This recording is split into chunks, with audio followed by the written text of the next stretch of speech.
If you often eat at the wrong times without knowing, there is a millennia-old teaching in Kabbalah that connects the timing of your meals directly to your state of consciousness regarding prosperity. Shalom, shalom. It's good to have you here today. Before anything else, I want to ask you something simple. Think about what time you had lunch today, or yesterday, or last week.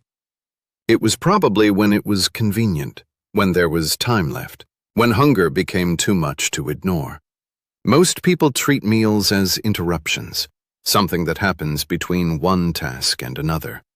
And Kabbalah has a very specific interpretation of what this pattern reveals about a person's relationship with time, self-care, and the flow of prosperity. Today we will delve into a teaching that very few people know outside of Jewish tradition study circles. It is a teaching about Zman, sacred time, and about how human beings position themselves within it. This positioning, according to the wise, has everything to do with parnasa, with sustenance and abundance in your life.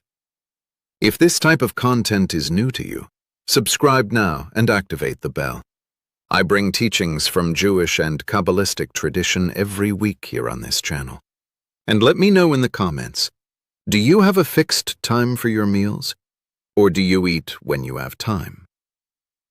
Let me start with a parable that comes from the tradition I inherited, a story that has been told in Jewish families for generations to illustrate this principle. Imagine a wise man who had two sons. Both worked in the same field, with the same effort, with the same intelligence. But one consistently prospered, while the other lived in a cycle of ups and downs that never stabilized. The father, observing the two for years, one day called the struggling son and said, "Come here. Let me show you something." He took the son to the window and asked, "What time do you have lunch?" The son said, "When I finish the most urgent work." The father then asked about the brother, and the son admitted. The brother stopped every day at the same time, without fail, regardless of what he was doing. The father then said something that this son never forgot. Whoever cannot stop for themselves will not be able to make space to receive.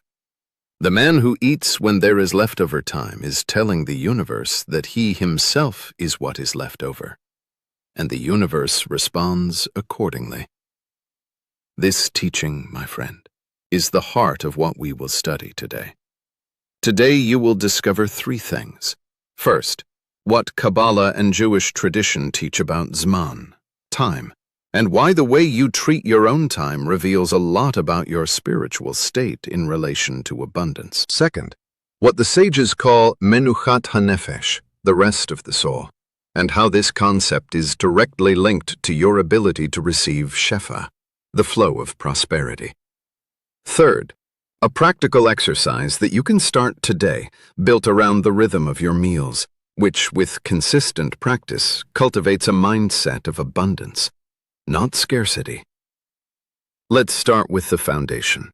In the Jewish tradition, time is not neutral. The Jewish calendar is filled with sacred structure. Shabbat, the festivals, the prayer times. All of this communicates a fundamental principle.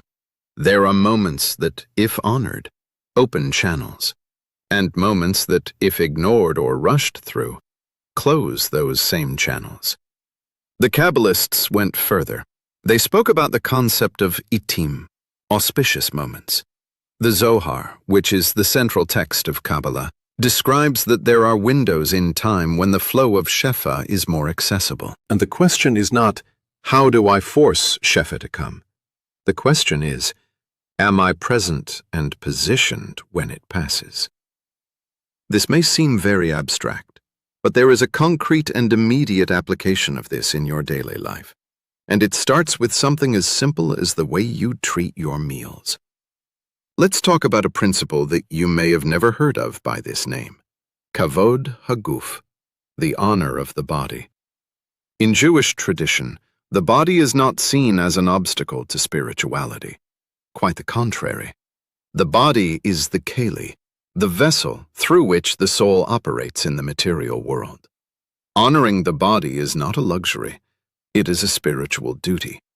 And one of the most basic forms of kavod haguf is to ensure that the body receives nourishment consciously, at the right time, with attention and intention.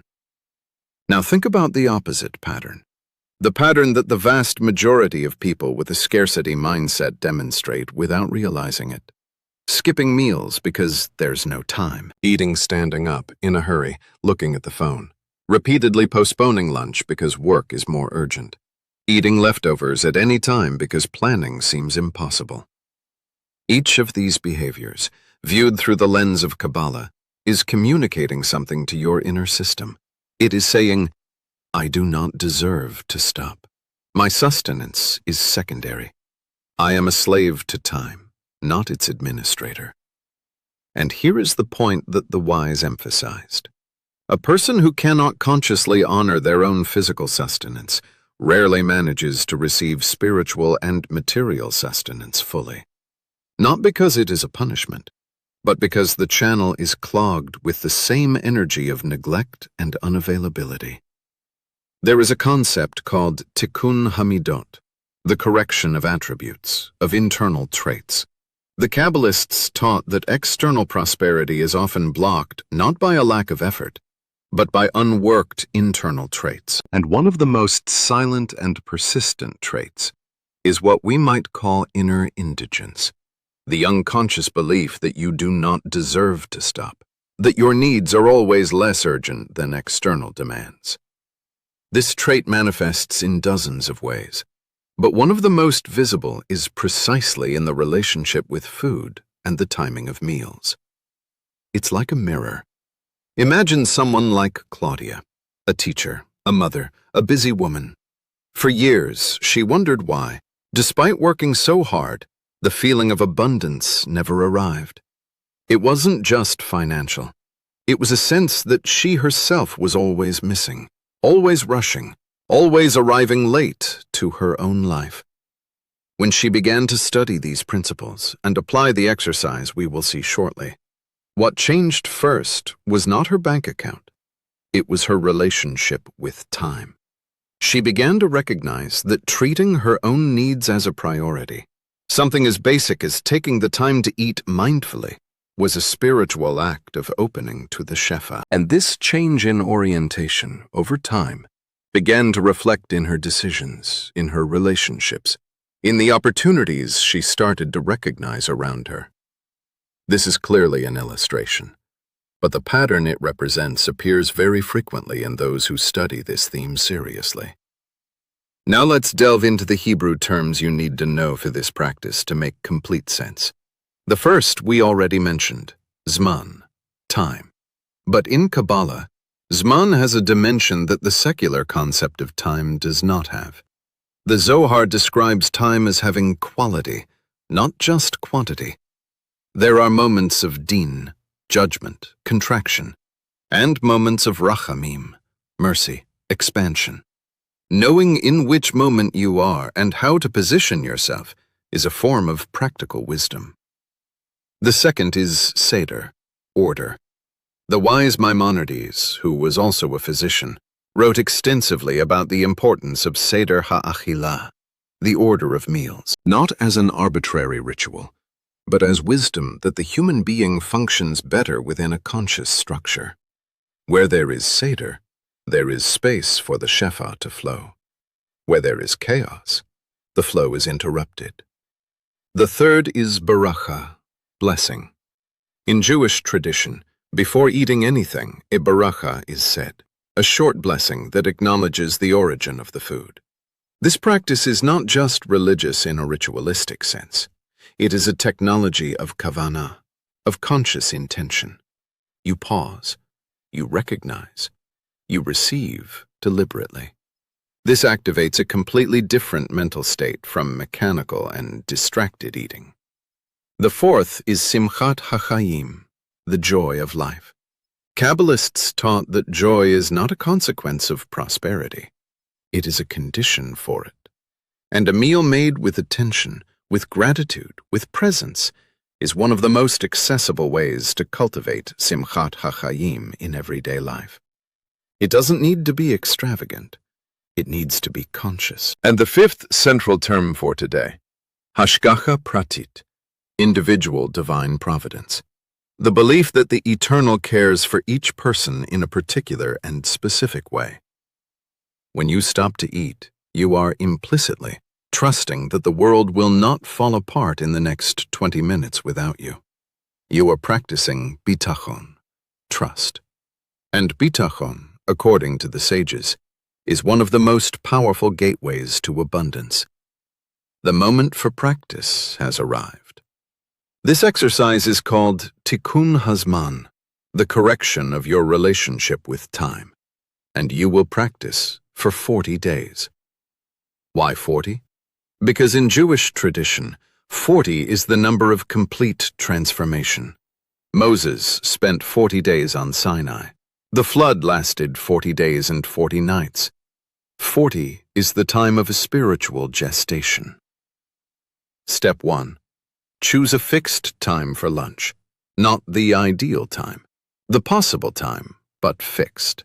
It can be noon, it can be 1 in the afternoon. What matters is that it is the same every day. Write down this time now, not later, now. Step 2. 10 minutes before this time, stop what you were doing. Not when you finish the task. 10 minutes before the time you chose. This may seem impossible. That resistance is the klipa speaking.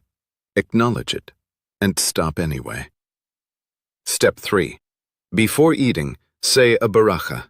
Even if you don't know Hebrew, you can say in Portuguese, "Thank you for this sustenance. I receive it with gratitude." 3 seconds. It doesn't need to be elaborate. It needs to be conscious. Step 4. Eat without a screen. No cell phone, no computer, no television. Just the meal. For as many minutes as you can. 5, 10, 20. The goal is not the duration. It's the presence. Step 5. When finished, before returning to work, take a 1-minute break. In that minute, say internally, "I have been cared for. I have received. I have enough to continue." This activates the hoda'ah, gratitude, and seals the practice. On weekends, do the same exercise at family dinner time. The conscious collective meal has a multiplying power in Jewish tradition. It is one of the reasons why Shabbat begins with a sacred meal. The result that this practice cultivates consistently over the 40 days is an increasingly healthier relationship with time, with self-care, and with the idea that you deserve to receive, not when there's a surplus, but regularly, in a planned and honored way. I want to be honest with you about what will happen when you try to do this. On the first day, it will seem easy. On the third, there will be an emergency at work right at the time of your meal. On the 7th, you will have skipped 3 days and will feel like you have failed. This is the critical moment. It's not failure. It's the process. Start again the next day without drama and without punishment. The scarcity mindset doesn't dissolve in 7 days. It has been built over years, sometimes generations. The tikkun, the correction, also takes time. What changes first is awareness. Then awareness changes decisions. And decisions, over time, change results. Don't wait for a number in the bank account to know if it's working. Pay attention to how you feel about time, how you talk about money, which opportunities you start to notice that previously went unnoticed. These are the first signs that the Keli, your vessel, is expanding. And if you practice and notice something, a change in how you treat yourself, a different decision, a feeling of more clarity, I would love to hear. It doesn't have to be big. It can simply be, "I took a break for lunch 3 days in a row and felt different." That is already real. That is already valuable. Share in the comments. Today you learned that the way you treat your meals is a mirror of your relationship with receiving. You learned the principles of Zman, Seder, Baracha, Simchat HaChaim, and Hashgacha Pratit. You understood the concept of Kavod Haguf, and how it is connected to Tikkun Hamidot, the correction of your internal traits in relation to abundance. And now you have the Tikkun Hazman, 40 days of concrete practice to start today. And now, before I go, I want to bless you from my heart. May the Eternal, Hakadosh Baruch Hu, see you in this moment, exactly where you are, with everything you carry. May He remind you, in days of haste and days of fatigue, that you were created to receive, not just to give. May He open in you the space of Menuchat HaNefesh, the rest of the soul, so that the Shefa finds in you an open and tranquil vessel. May every meal you make with consciousness become a gateway of blessing, and may the prosperity that comes to you be recognized, honored, and multiplied. Ken Yehi Ratzon, may it be your will. Amen. If this teaching touched you in any way, leave a like. It helps the channel reach more people who seek this type of content. Subscribe and activate the bell so you don't miss the next teachings, and share it with someone you feel needs to hear this today. Next week, we will talk about a principle called anava, which is often translated as humility, but in Kabbalah has a much deeper and surprising meaning, especially in relation to prosperity.